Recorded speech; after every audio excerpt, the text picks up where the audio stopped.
ఏ పవన్ లంచ్కి వెళ్దామా? ఏంట్రా అంత దీర్ఘంగా ఆలోచిస్తున్నావు? లేనోడికి పెద్ద ఆలోచనలు ఏముంటాయి తౌఫిక్ భాయ్. కొత్త లోన్ ఎట్లా అప్లై చేయాలా అని ఆలోచిస్తుండదు, లేకపోతే పాత లోన్ ఎట్లా క్లియర్ చేయాలా అని ఆలోచిస్తుండదు. ఏం పవన్ అంతేగా? మరే సగం జీవితం దానికే సరిపోతుంది. సంక్రాంతి వస్తుంది కదా, ఈసారన్న ఇంటికి రమ్మని మా అమ్మ నాన్న ఒకటే దొబ్బుడు. ప్రాబ్లం ఉంది, వెళ్ళొచ్చు కదా. ఓకో తౌఫిక్ భాయ్, సంక్రాంతికి పోవడం అంటే మాటలా? పోయి రానికే 2 రోజులు, పండగ 3 రోజులు. ఎటు అయినా సరే మినిమం 1 వీక్ అయినా లీవ్ పెట్టాలి. మరి మన సైకో మేనేజర్ ఇచ్చి సావాలిగా. మేనేజర్ అన్నాక నువ్వు చెప్పడం సహజం రా. ఎంప్లాయ్ అన్నాక సామ దాన భేద దండోపాయాలు ఉపయోగించి దీనికి వెళ్ళిపోవాలి. కరెక్ట్. ఈ విషయంలో మాత్రం తౌఫిక్ భాయ్ నాకు ఇన్స్పిరేషన్.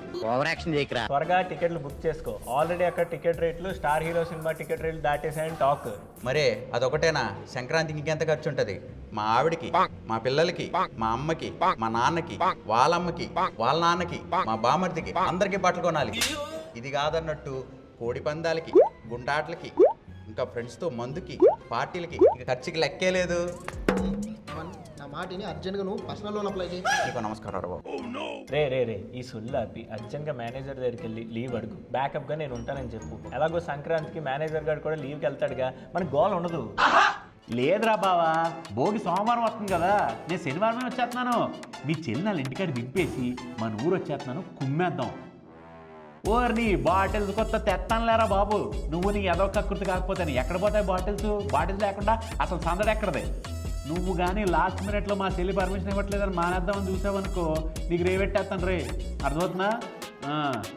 సరే కానీ బావా, ఓ మంచి పుంజుని రెడీ చేయరా. ఈసారి కోడి పందాల్లో కుమ్మేద్దాం. పొద్దునంతా పడ్డాలు, రాత్రంతా విందులు సిద్ధులు.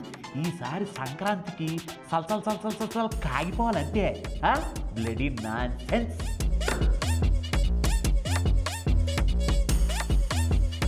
నవ్వుకోండి, బాగా నవ్వుకోండి.